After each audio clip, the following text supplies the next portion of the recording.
back and forth, left and right, left and right. I just felt like, I don't want to explain it, but I just heard it in my head. It says go left. So I went left, and then there's a staircase, and then I'm going down the stairs, and that's the way the staircase looked. So by the time I'm right here, and everyone's watching, I'm right here, and then I hear the gunshots, but it's like very loud, and I kind of freaked out. So what I did was I jumped off the flight of stairs just from here all the way down there, and I rolled, and I got back up, and I just kept going. And people, I looked up, because they're all looking down at me. And I looked up, and I see you guys coming, and then someone just told me, "Now you're good, bro." So I was like, all right. So I run to the first floor, and as I got to the first floor, there's gas in it. Like, everything's smoky and cloudy. And I see bullet casings on it. Then when I see all these things on the ground, I'm in the hallway for a little bit. And then I'm looking for it, and I see someone across the hall trying to open doors. And then I froze. I couldn't move.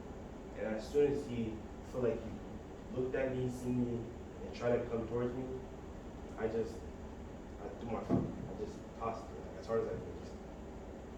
And, you know, I was pretty scrawny back then, but I feel like I threw it pretty hard. It looked like it hit him, but I didn't really get to see all that because as soon as I threw it, I just took off. Took off for it. And by the time I'm outside, there's a few other kids there.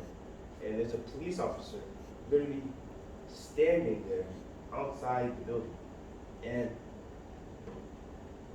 look, I don't trust police.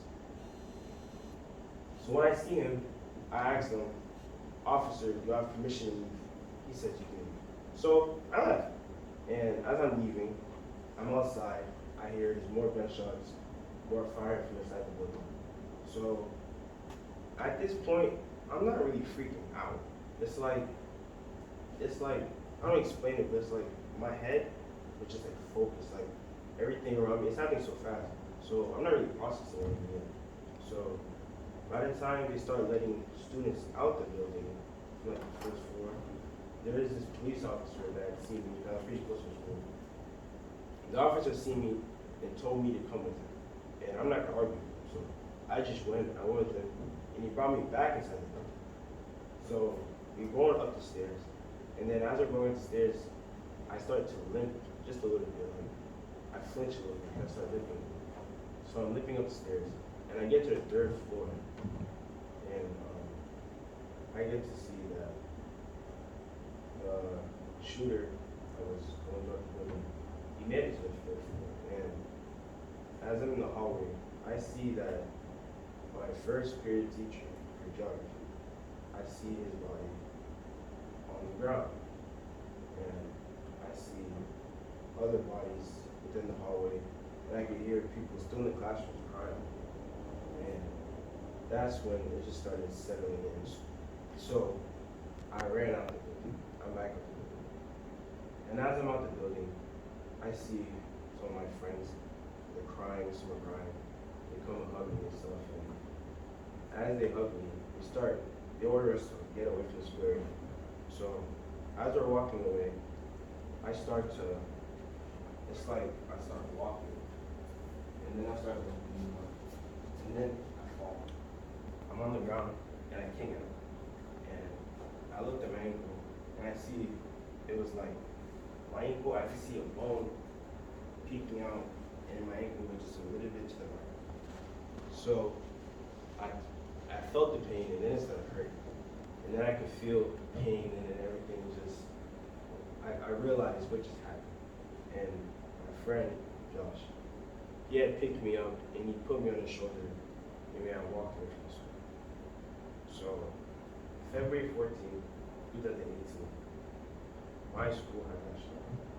I was a freshman, and I wasn't ready for it. No one was ready for it. You can't be ready for something like that. But that happened.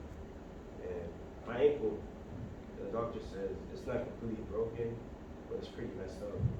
It said there's a lot of fractures in my growth plate, bones poking out, so I was just on treatment. I didn't do physical therapy. I don't know how that happened. I didn't do physical therapy.